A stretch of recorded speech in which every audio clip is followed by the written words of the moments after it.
तो अब जो हमने फ्लावर डिस्कस करना है वो है अकेशिया निलोटिका। अकेशिया निलोटिका, इसको उर्दू में किकर या बाबुल भी कहते हैं।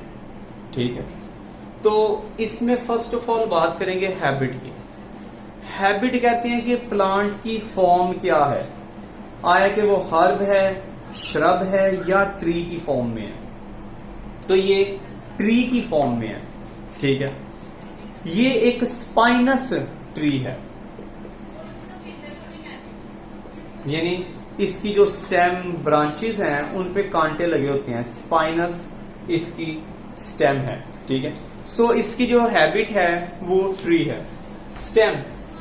Stem is erect, cylindrical and branched, यानी मेन स्टेम होती है और उससे फिर ब्रांचेस भी निकले होते हैं। ओवरऑल एक ट्री लाइक अपीयरेंस शो करता है। अब इसकी जो ब्रांचेस हैं, इसकी जो मेन स्टेम है उस पे बार्क होती है जो मोस्टली ब्राउन कलर की है, और इसी से एक गम प्रोड्यूस होगी। ठीक है, गम प्रोड्यूस होगी जो कि अक्सर आप अरेबिक गम के नाम से भी याद करते हैं। After then leaf. अब लीफ दो तरह के हैं, एक सिंपल और एक कंपाउंड। इसमें जो लीफ है ये कंपाउंड लीफ है, सिंपल लीफ नहीं होता, कंपाउंड लीफ है। ठीक है, कंपाउंड लीफ की डिफरेंट टाइप्स हैं। Pinnately compound leaf, bipinnately compound leaf. They have bipinnately compound leaf. Bipinnately जिसमें जो लीफलेट है वो फर्दर डिवाइड हो जाता है, लीफलेट फर्दर डिवाइड हो जाता है, उससे बाइपिन्नेटली कंपाउंड लीफ का नाम देते हैं। ठीक, ये तो लीफ के मुतालिक। अब लीफ की पोजीशन, जैसे मैंने कहा ये ट्री है तो उसमें मेन स्टेम भी है, ब्रांचेस भी हैं। अब लीफ मेन स्टेम पे भी लगे होते हैं और ब्रांचेस पे भी लगे होते हैं। अक्सर ऐसा होता है कि मेन स्टेम पे कोई लीफ नहीं होता, सिर्फ ब्रांचेस पे लीफ होते हैं, लेकिन इसमें मेन स्टेम पे भी लीफ है, ब्रांचेस पे भी लीफ है, तो हम लिख देंगे रैमल एंड कॉलिन। क्लियर, ये एक लीफ के मुतालिक था। After then inflorescence, it's inflorescence is cymose head. Cymose head. अब इनफ्लोरेसेंस की डिफरेंट टाइप्स हैं, जिसमें एक को हम कहते हैं स्पेशल इनफ्लोरेसेंस, एक कहलाती है स्पेशल इनफ्लोरेसेंस। वो स्पेशल इनफ्लोरेसेंस साइमोस हेड है। इसमें क्या होगा, खास तौर पे ये अकेशिया निलोटिका किकर, और एक और पौधा है जिसे हम नाम देते हैं शीरी, एल्बीजिया। एल्बीजिया साइंटिफिक नेम में चला जाता है, और शीरी इसको उर्दू में कहते हैं। अब इन दोनों में साइमोस हेड इनफ्लोरेसेंस है। साइमोस हेड ये भी ऑब्जेक्टिव में पूछा जा सकता है कि साइमोस हेड इनफ्लोरेसेंस किन प्लांट्स में, अकेशिया में, शीरी में, आगे कोई और प्लांट बता सकता है। तो ये दोनों में, अकेशिया में भी और शीरी में भी, दोनों में साइमोस हेड इनफ्लोरेसेंस है। अच्छा, अब ये एक ऐसी इनफ्लोरेसेंस है साइमोस हेड जिसमें फ्लावर स्मॉल साइज के होते हैं, क्लस्टर इनटू हेड।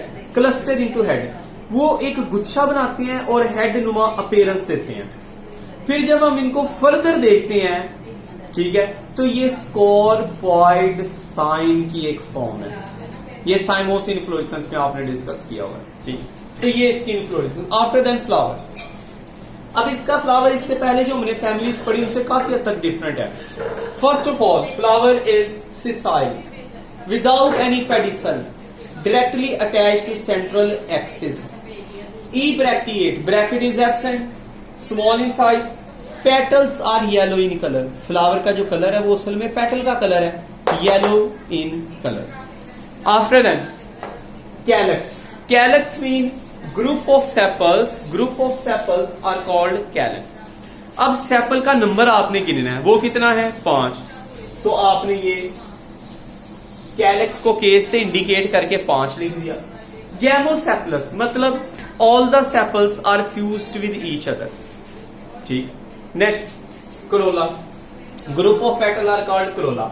जैसे कि मैंने यहां फ्लावर में बताया कि फ्लावर का कलर येलो था, तो असल में करोला में जो पेटल्स हैं ये येलो कलर की होती हैं। Again petal are 5 in number and gamopetalous mean fused.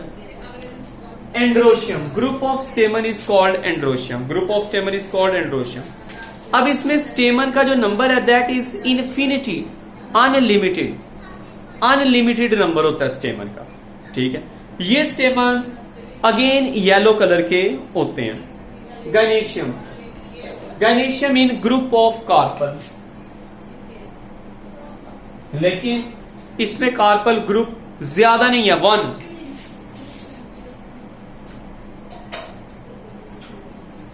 Monocarpellary, इसको हमने मोनोकार्पलरी का नाम दिया, यानी एक कार्पल है, only one, only single carpel. This carpel is unilocular. ये ओवरी है, ओवरी के अंदर सिर्फ एक चैम्बर है, 1 चैम्बर। एक चैम्बर हो तो यूनिलॉक्यूलर कहते हैं, एक चैम्बर हो तो इसे हम यूनिलॉक्यूलर का नाम देते हैं।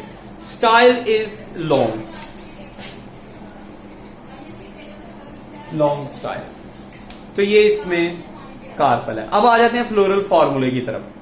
फ्लोरल फार्मूले में सबसे पहले आपने सिमेट्री बताना होती है फ्लावर की। इसमें जो फ्लावर है, फ्लावर की जो सिमेट्री है एक्टिनोमॉर्फिक है।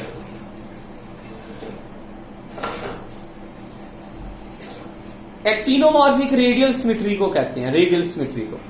तो फ्लावर रेडियल सिमेट्रिकल, इसमें ये रेडियल सिमेट्रिकल फ्लावर है। रेडियल सिमेट्री को हम इंडिकेट करते हैं सर्कल और इसमें प्लस का निशान। ये बताता है कि आपका जो फ्लावर है ये रेडियल सिमेट्रिकल फ्लावर है। आफ्टर देन फ्लावर के अंदर मेल और फीमेल रिप्रोडक्टिव स्ट्रक्चर्स।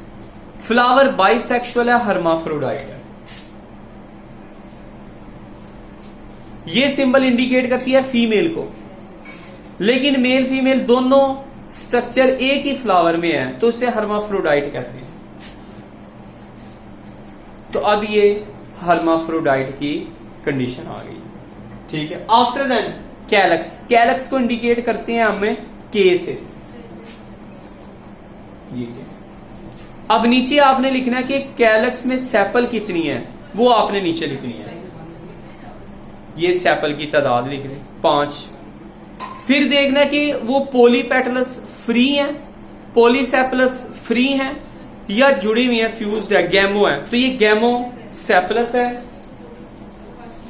ब्रैकेट लगा दी। इसी तरह क्रोला के साथ सी से इंडिकेट करते हैं, 5 है, गैमो पेटलस है, ब्रैकेट। एंड्रोशियम को ए से इंडिकेट करना है, नीचे एंड्रोशियम का नंबर लिखना है। मैंने बताया इन्फिनिटी, अनलिमिटेड, ज्यादा है तो इन्फिनिटी का सिंबल। आफ्टर देन गैनेशियम, गैनेशियम को जी से इंडिकेट करेंगे। पहले आप कार्पल की या पिस्टल की तादाद लिखेंगे। मोनोकार्पलरी 1 होता है, बाई कार्पलरी 2 होता है, पॉलीकार्पलरी मैनी होता है। तो इसमें सिर्फ एक कार्पल है तो मैंने 1 लिख दिया। अब ओवरी की पोजीशन आपने देखनी है, ओवरी की पोजीशन, या ओवरी सुपीरियर है या ओवरी इंफीरियर है। अगर ओवरी सुपीरियर हो तो नीचे लाइन लगाएंगे, अगर ओवरी इंफीरियर हो तो ऊपर। तो यहां पे सुपीरियर ओवरी है, सुपीरियर तो नीचे लाइन लगा दी है, ठीक है बस। अब एक और बात है, अगर यहां पे तो एक कार्पल है, कुछ फ्लावर ऐसे हैं जिसमें एक से ज्यादा भी कार्पल हो सकती है। तो वो फ्लावर जिसमें एक से ज्यादा कार्पल होती हैं, जिसमें एक से ज्यादा कार्पल होती हैं, ठीक है, उनमें फिर कार्पल के लिए कंडीशन आती है कि वो कार्पल आपस में फ्यूज्ड है या अलग-अलग है। तो अगेन अगर फ्यूज्ड होंगी तो आप यहां पे ब्रैकेट डाल देंगे। चूंकि ये फ्यूज्ड नहीं है हमने, इसलिए यहां पे तो बल्कि एक ही है, एक से ज्यादा है ही, ठीक। तो ये हमारे पास फ्लावर था अकेशिया निलोटिका का, जो गिवन फ्लावर होगा, ठीक है। ये गिवन फ्लावर है, आपको नहीं बताया जाएगा कि ये कौन सा फ्लावर है। आपने खुद से ये कैरेक्टर देखते हुए उस फ्लावर को आइडेंटिफाई करना है, आइडेंटिफाई करना है, ये कैरेक्टर्स लिखने हैं, ये फार्मूला आपने लिखना है। क्लियर है जी?